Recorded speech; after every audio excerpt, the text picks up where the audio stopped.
réalité, nous avons affaire à des pseudo-nationalistes, de la même manière que nous avons affaire à des pseudo-djihadistes en Syrie, qui travaillent pour réaliser Grand Israël.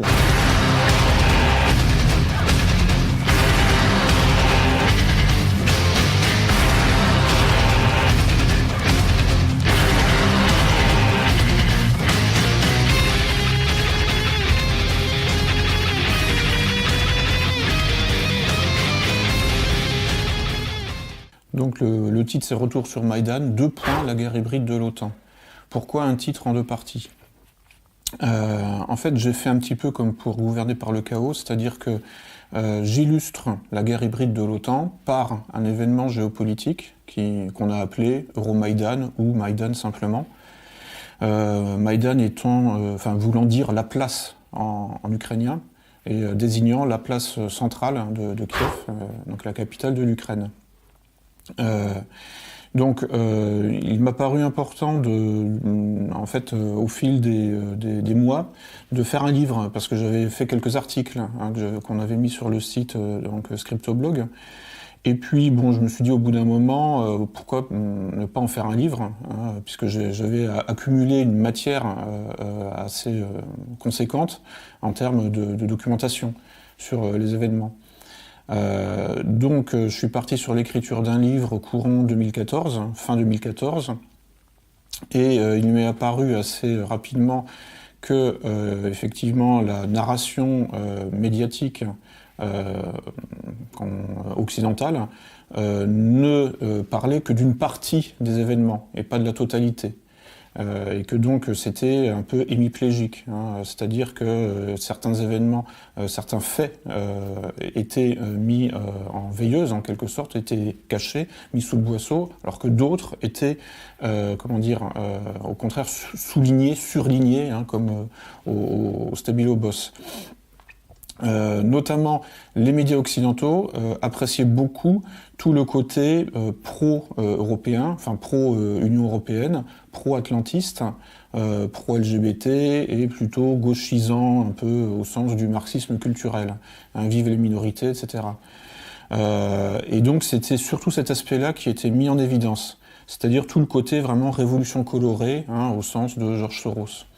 Avec donc un côté très jeune, très jeuniste même, très festif et donc très marketing. Cet aspect-là est bien réel, mais il n'est pas le seul. Et d'ailleurs, donc les autres acteurs de l'événement ont revendiqué aussi la paternité de l'événement, c'est-à-dire tout le côté plutôt extrême droite. Donc après le côté effectivement gauchisant un peu, il y a le côté plutôt droitiste. Et cette dimension-là a été soigneusement effacée des médias occidentaux. Pourquoi ? Parce que ça donnait une mauvaise image de l'événement. Pourquoi ? Parce qu'aujourd'hui, dans l'Occident postmoderne contemporain, l'extrême droite a une mauvaise image, quelles que soient ses nuances.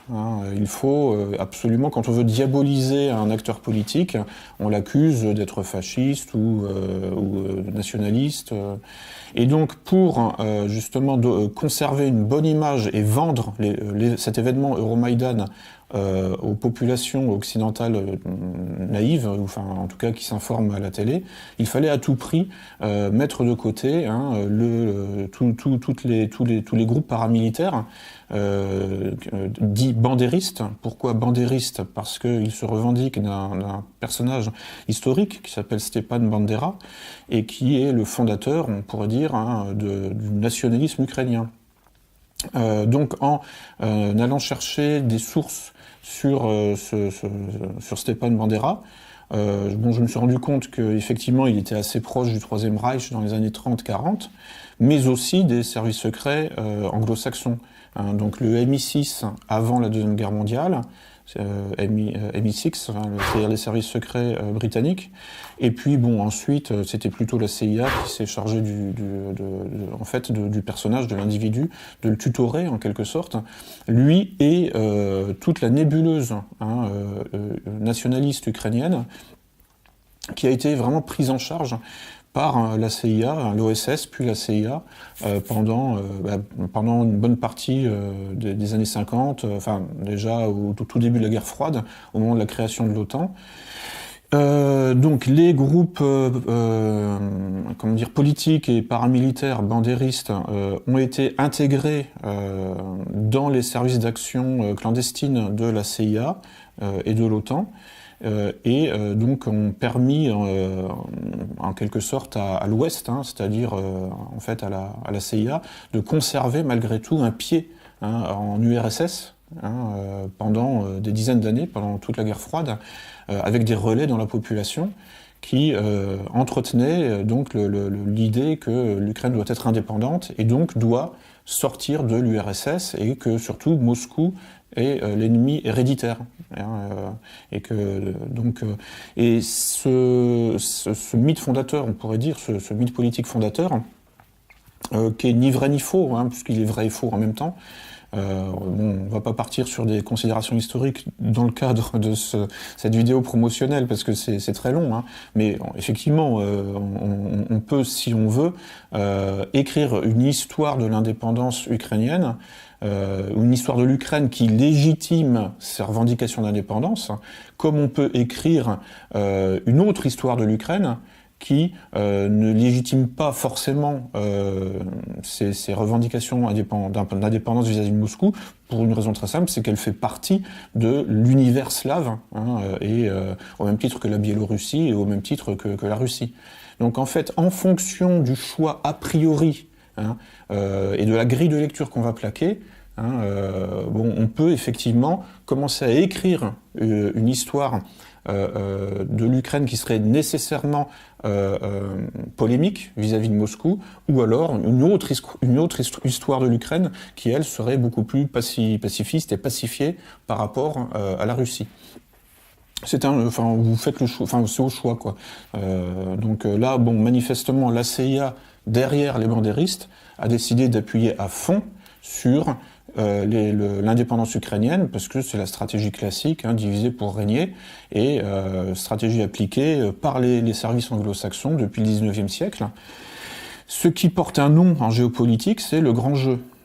C'est-à-dire que depuis la fin du 19e siècle, l'expression de grand jeu qualifie donc le rapport de force fondateur entre la couronne britannique et la Russie, qui est considéré comme structurant tout le reste, de près ou de loin, par ramification en quelque sorte. Donc les Britanniques ont mis au point un certain nombre de stratégies pour s'emparer de la Russie, puisque l'Empire britannique avait une extension faramineuse, c'était l'empire sur lequel le soleil ne se couche jamais. Son seul rival en termes d'extension géographique, c'était l'empire tsariste, qui lui aussi s'étend sur la moitié du monde, pour ainsi dire. Donc, les anglo-saxons, là, en l'occurrence, là, les Britanniques, ont commencé effectivement à travailler leur réseau, y compris leur réseau en Europe continentale, notamment en Pologne. Et on a vu émerger chez un certain Józef Piłsudski, qui est devenu un héros de la nation en Pologne, c'est un peu une espèce de Gaulle polonais. On a vu émerger une stratégie géopolitique en deux temps, qui porte qui est donc découplée en deux volets. Le premier s'appelle le prométhéisme et le deuxième s'appelle l'intermarium, ou fédération entre les mers, c'est en polonais Federacja Między Morze. Donc cette stratégie mise au point par Józef Piłsudski, qui était maréchal, et puis qui ensuite est devenu chef d'État de la Pologne, a été reprise aussi par son successeur immédiat, le maréchal Edward Rydz-Śmigły, et tout ça pris en charge, il faut le dire, aussi par la franc-maçonnerie polonaise. Le nom du premier volet de la stratégie prométhéisme, fait référence évidemment au progressisme, et d'ailleurs le but était effectivement d'en finir avec l'empire tsariste, jugé réactionnaire, obscurantiste, et notamment l'Église orthodoxe qui était considérée comme en quelque sorte omnipotente en Russie. De fait, dans les États traditionnels, l'Église et l'État ne sont pas séparés. Et donc, effectivement, ce sont les Églises qui dirigent l'État profond, en réalité. C'était comme ça sous l'Ancien Régime en France, Richelieu, Mazarin, etc., qui dirigeaient les services secrets du roi. Quand on dit État profond, c'est les services secrets, pour aller vite. Après, il y a évidemment les extensions dans le complexe militaro-industriel, mais fondamentalement, c'est les services de renseignement intérieur et extérieur, qui ont les informations avant tout le monde, et donc qui permettent d'anticiper et d'assurer la sécurité de l'État, raison pour laquelle on parle donc de l'État profond. Qui aussi est amené à des opérations clandestines pour assurer la sécurité de l'État. Ce Joseph Pilsudski formule sa stratégie à peu près au début du XXe siècle, sur une vingtaine d'années à peu près. La première partie s'appelle le prométhéisme et consiste à soutenir tous les indépendantismes dans la sphère d'influence du tsar. En Ukraine par exemple, en Biélorussie, et puis partout où c'est possible, y compris dans les terres lointaines de la Sibérie. Il s'agit de faire exploser l'empire tsariste en une multitude de petits États ethniques qui se mettent à réclamer tous leur indépendance en contestant la dictature de Moscou et en fait l'espèce de chape de plomb que le Kremlin faisait peser sur tous ces petits peuples qui ne rêvent que d'une chose, c'est d'être libres et en fait finalement récupérés par la couronne britannique. C'est ça en fait à la fin, par la couronne britannique et donc tous les réseaux occultistes, occultes qui dirigeaient Londres. Quand je dis couronne britannique, on pense aussi évidemment à la City. En réalité, c'est peut-être même plus ça que la couronne britannique, peut-être, qui dirigeait le Royaume-Uni, l'empire anglo-saxon de l'époque. Donc la deuxième partie de la stratégie de Pilsudski s'appelle l'intermarium, et ça consiste à dresser ce qu'on appelle un cordon sanitaire qui irait des États baltes jusqu'à l'Ukraine, en passant par la Pologne, avec éventuellement la Biélorussie ou encore quelques autres États limitrophes, pour isoler la Russie de l'Europe occidentale et surtout commencer à prépositionner des armées pour attaquer la Russie sur un front homogène, attaquer militairement au sol, avec des troupes au sol, sur un front homogène qui irait donc du nord au sud, donc des États baltes à l'Ukraine, et c'est très exactement ce qui se passe en ce moment. C'est très exactement ce que l'OTAN est en train de réaliser. Faut savoir que en juillet 2016, le mouvement Azov, qui est donc un des mouvements bandéristes les plus connus, les plus en pointe, les plus actifs, a organisé un colloque justement sur le thème de l'intermarium, pour travailler à le réaliser, à le faire avancer. Отже, країни, розташовані між Балтикою та Чорним морем, змушені сформувати нову геополітичну спільноту. Тяжіння цих країн до такого об'єднання вже має низку ознак. Ce qui est intéressant, c'est que là, quand on va à la pêche aux informations, on peut commencer à reconstituer le plan global, le plan d'ensemble, qui est en fait un projet d'isolement de la Russie derrière un cordon sanitaire, pour faire du containment en anglais. C'était aussi la stratégie de George Kennan, c'est lui le principal représentant dans la géopolitique américaine de cette vision. On pense aussi à Zbigniew Brzezinski, qui lui s'est illustré essentiellement dans le grand échiquier, aussi sur ces questions-là, et en reprenant exactement les mêmes deux axes, c'est-à-dire isoler la Russie derrière en fait une espèce de glacis en fait, constitué d'États sous contrôle évidemment, et puis commencer à faire monter toutes les revendications nationalistes ou indépendantistes, régionalistes, on dirait en France, qui peuvent effectivement traverser la Russie qui traversait donc l'Empire russe, l'Empire tsariste avant la Révolution russe, qui ensuite, à l'identique, pouvait traverser l'URSS, et qui ont été pleinement visibles sous Yeltsin. C'est-à-dire qu'en fait, les 10 années, les 2 mandats de Yeltsin ont signé pratiquement la réussite du plan. C'est-à-dire, là, la Russie commençait à partir en morceaux. Bon, elle s'était déjà plus ou moins morcelée, puisque à la fin de l'URSS, donc le Kazakhstan, l'Ukraine, la Biélorussie, etc., un certain nombre de républiques soviétiques prennent leur indépendance. Donc, mais malgré tout, bon, la Fédération de Russie reste unie. Mais il y avait encore des pulsions indépendantistes, par exemple, donc en Tchétchénie et dans d'autres endroits, qui étaient soutenus de manière, là aussi, par des actions clandestines, par de l'armement, illégal, quoi, tout simplement, et ou par des stages dans tel ou tel camp d'entraînement de l'OTAN au Kosovo, par exemple, et avec beaucoup de transferts de population, c'est-à-dire en gros des gens formés au Kosovo, par exemple au camp Bondsteel de l'OTAN, et qui ensuite étaient envoyés en Tchétchénie pour mener une guerre, les 2 guerres de Tchétchénie des années 90, avec le soutien des bandéristes.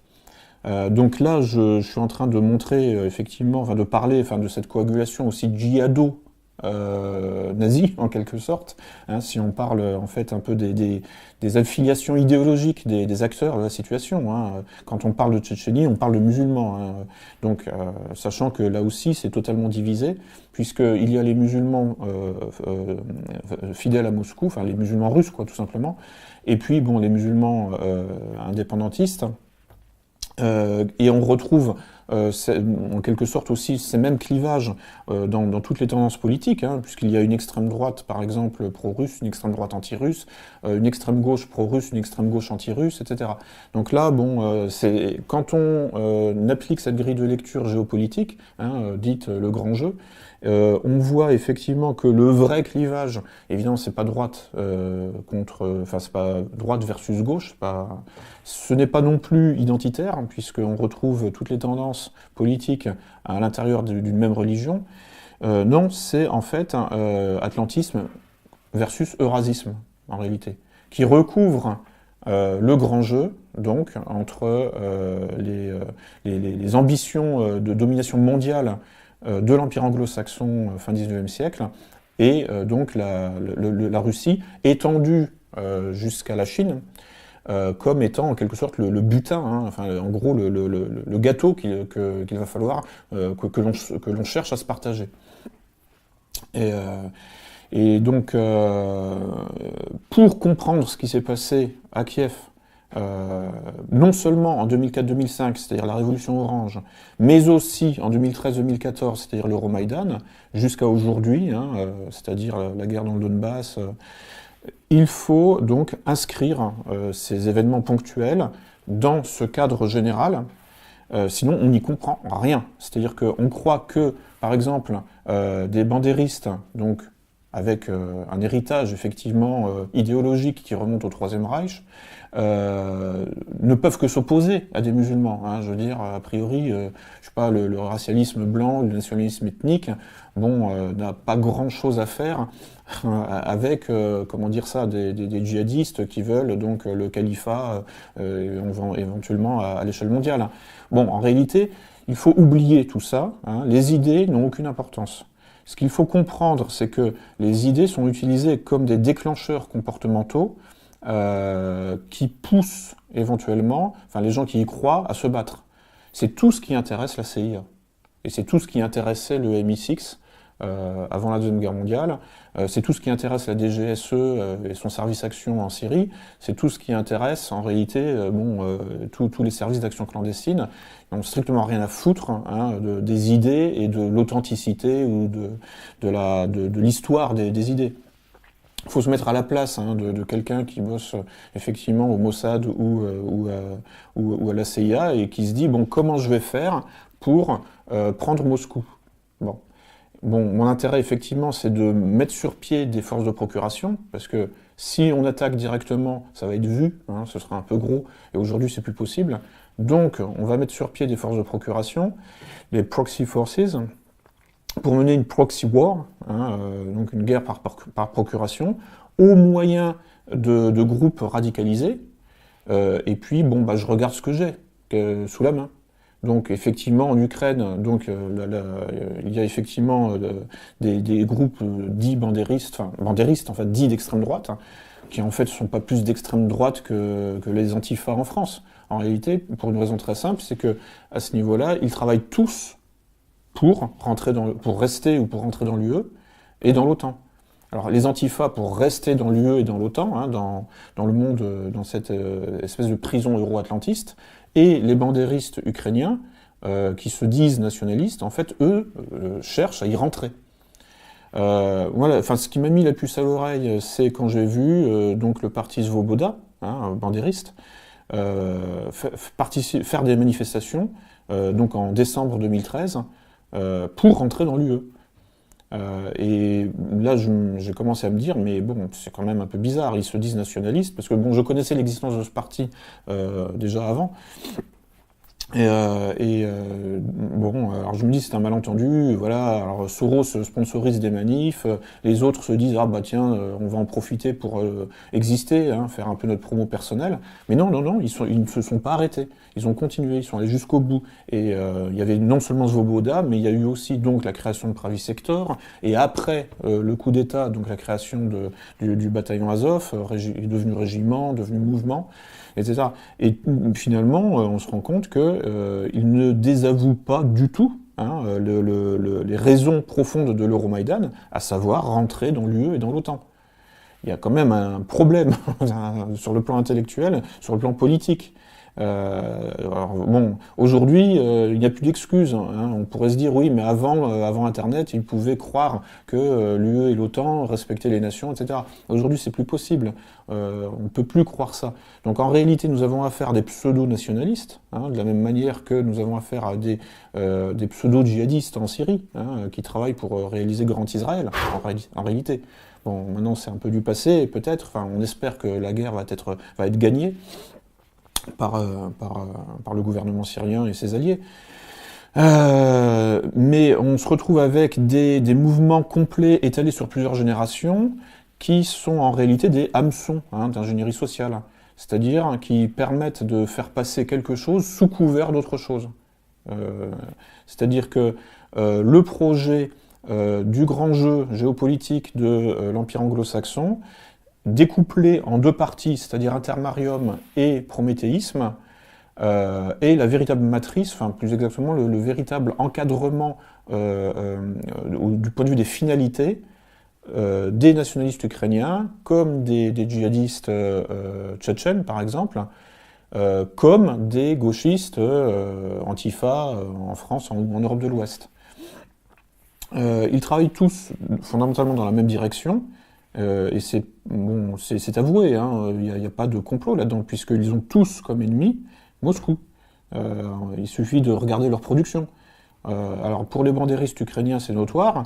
Pour les gauchistes français ou d'Europe de l'Ouest ou d'Amérique du Nord aussi, hein, au prétexte que la Russie de Poutine serait homophobe, bon, ben, il va falloir en finir avec la Russie. Et donc il y a toute une branche de l'islamisme, enfin du terrorisme islamiste, enfin du djihadisme, qui ne rêve que d'une chose aussi, c'est de toute façon de monter sur Moscou.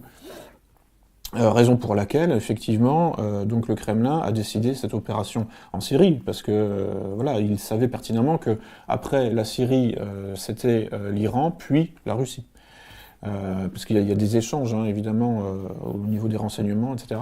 Et puis aussi parce qu'il y a des mouvements, alors ça, je reconstitue tout ça dans mon livre, puisque bon, je suis allé chercher les sources, hein, c'est-à-dire que entre la Syrie et l'Ukraine, il y a donc des échanges d'effectifs. C'est-à-dire qu'il y a des mouvements donc de djihadistes, hein, qui passent par la Turquie éventuellement, ou par la mer Noire, et qui en fait colonisent en quelque sorte, essayent de s'approprier toute cette région, qui va donc de l'Ukraine jusqu'à la Syrie, avec une perspective, avec une rhétorique surtout, qui est totalement standardisée. Hein. On a toujours les mêmes éléments de langage, que ce soit chez les antifas, chez les bandéristes ou chez les djihadistes. C'est de toute façon, bon, la Russie est le problème numéro 1 sur Terre. Hein. Voilà. Et secondairement, l'Iran ou... mais bon, on voit bien qu'en fait, il y a vraiment en fait, la cible, enfin le cœur de cible, hein, et disons qu'il y a bon, la cible numéro 1, 2, 3, 4, et en fait, à la fin, on en arrive toujours à ça, c'est que en fait, la Russie et puis aussi la Chine, hein, d'où les tensions chez les Ouïghours notamment, raison pour laquelle la Chine s'est sentie concernée aussi par ce qui se passait en Syrie. Hein, ils ne se sont pas contentés de regarder ça de très loin, parce qu'ils pourraient se le permettre, mais non. Parce qu'effectivement, tout cela est lié. En fait, en dépit de la distance géographique, la guerre hybride menée par l'OTAN, et par aussi des pays alliés de l'OTAN, hein, enfin Israël par exemple, ou le Qatar, ne sont pas dans l'OTAN. Mais bon, travaillent évidemment en complicité totale. Donc la guerre hybride menée par l'OTAN donc n'est pas une guerre ouverte, mais une guerre hybride, c'est-à-dire qui mélange. C'est pas une guerre conventionnelle. Enfin, il y a des éléments de guerre conventionnelle évidemment, hein, c'est-à-dire avec des opérations militaires classiques, hein, donc de l'artillerie lourde en Ukraine comme en Syrie. Mais il y a aussi toute la dimension économique, hein, les sanctions économiques contre la Russie. Il y a une dimension effectivement aussi psychologique, hein, avec toute la désinformation. Et puis aussi l'aspect clandestin, donc les opérations clandestines et donc les fameuses forces de procuration constituées de petits groupes. Hein, en Syrie, il y a je ne sais pas combien de dizaines de groupes djihadistes, hein, mais on a un peu un copier-coller de ça en Ukraine. Hein, les groupes bandéristes, en 2014-2015, se comptaient, je sais pas, peut-être pas par centaines, certains, mais bon, en tout cas, étaient très nombreux et c'était un peu une mosaïque un peu éclatée. Et avec le temps, évidemment, donc les groupes qui ne sont pas suffisamment autonomes sont absorbés par les groupes plus puissants, etc.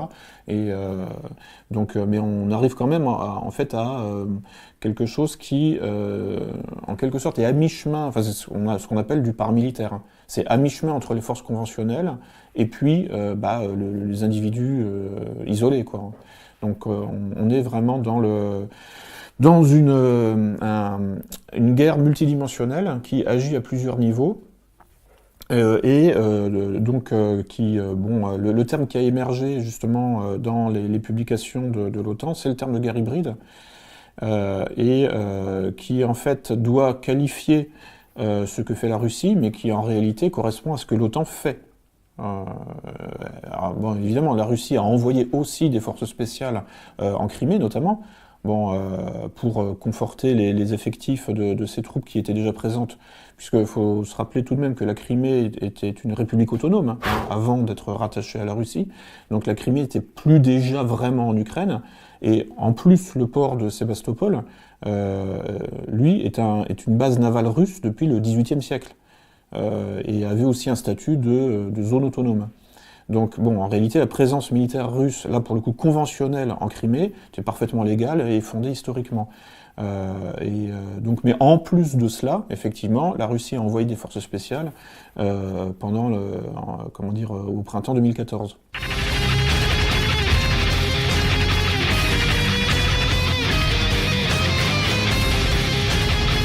Oui, donc effectivement, j'ai passé quelques jours à Kiev en novembre 2016, et donc pour compléter toutes les recherches que j'avais faites avec effectivement des observations de terrain, ils sont pas sortis de l'auberge. Hein.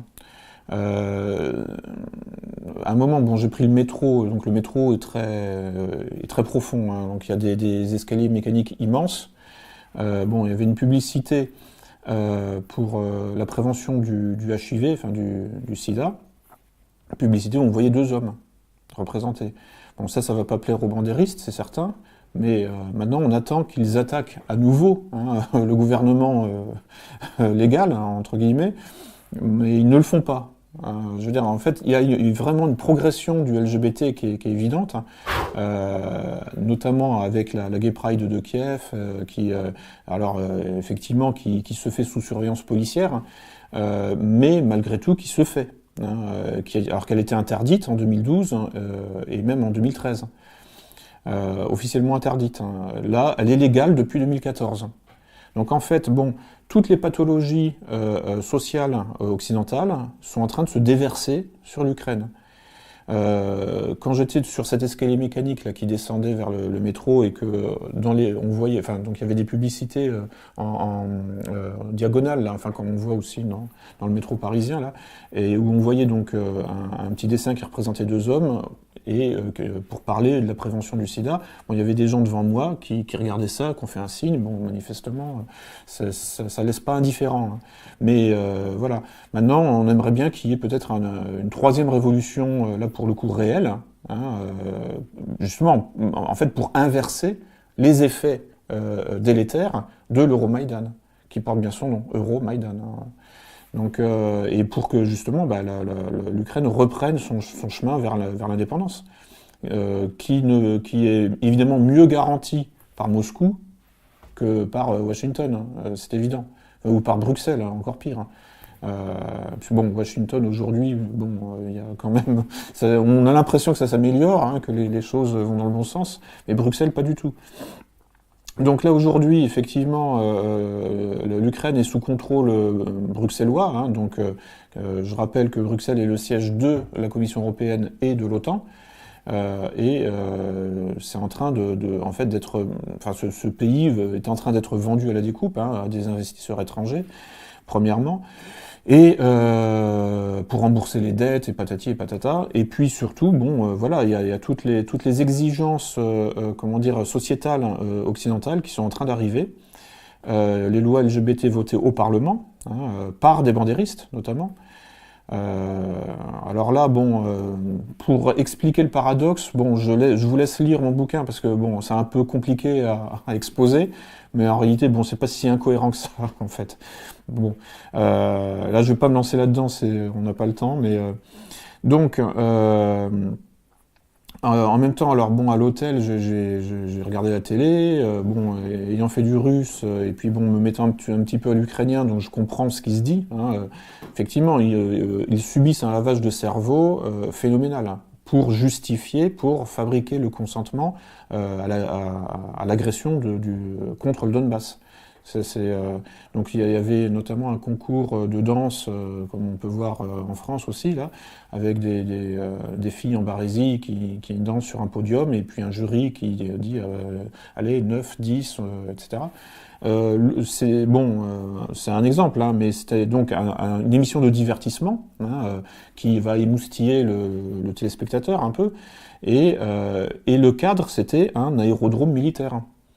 Donc on voyait les filles qui prenaient des poses suggestives là sur le podium, avec en arrière-fond donc des hélicoptères de combat, des bombardiers, etc.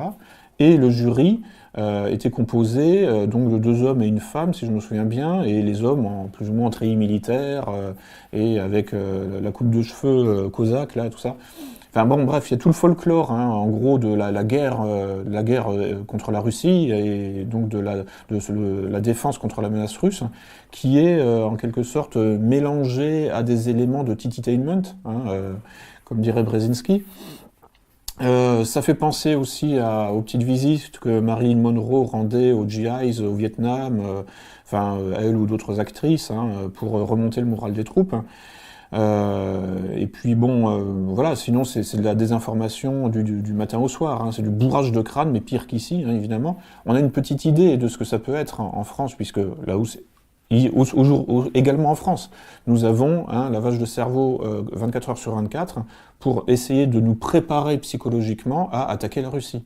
Puisque, à la fin, c'est ça qui se met en place en ce moment. Ce sont les conditions d'une attaque militaire, hein, au sol et à tous les niveaux, hein, une guerre hybride contre la Russie. Mais bon, quand on en sera justement à l'assaut conventionnel, hein, des troupes au sol, là on pourra dire que là on est vraiment en guerre. Là, pour l'instant, on peut avoir l'impression qu'on n'y est pas encore. Donc, bon, évidemment, ce que nous subissons en France, bon, en Ukraine, ils le subissent au centuple, hein, et de manière encore plus stupide et caricaturale. Là, j'ai évoqué ce concours de danse, là. Bon, c'est de la propagande de guerre assez grossière, c'est lourd, quoi. C'est vraiment, c'est pas subtil.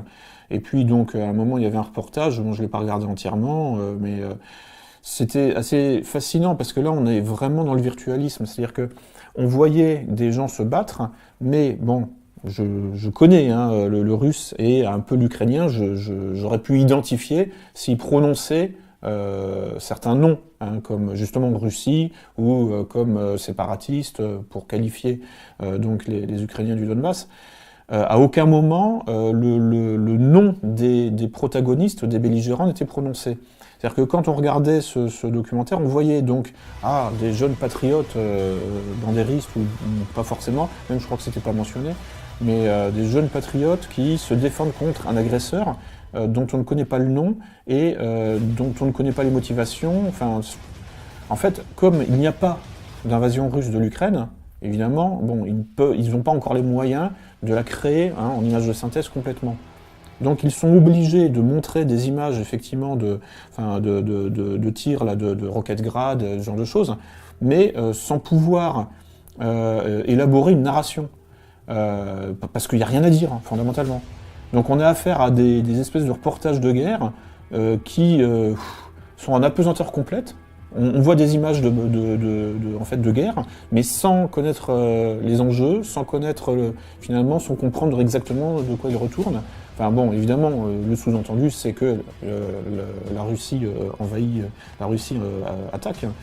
Mais bon, voilà, les reportages en eux-mêmes donnent une impression vraiment de quelque chose de complètement artificiel, qui repose sur du vent, quoi. Et si vous avez le culot de dire non mais qu'est-ce que c'est que ça, bon bah là vous pouvez vous faire casser la figure, hein, évidemment.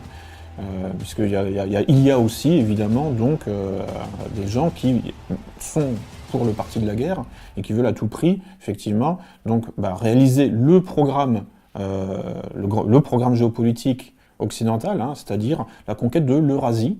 Hein, donc, c'est-à-dire en fait pour prendre Moscou, aller jusqu'en Sibérie et finir par la Chine.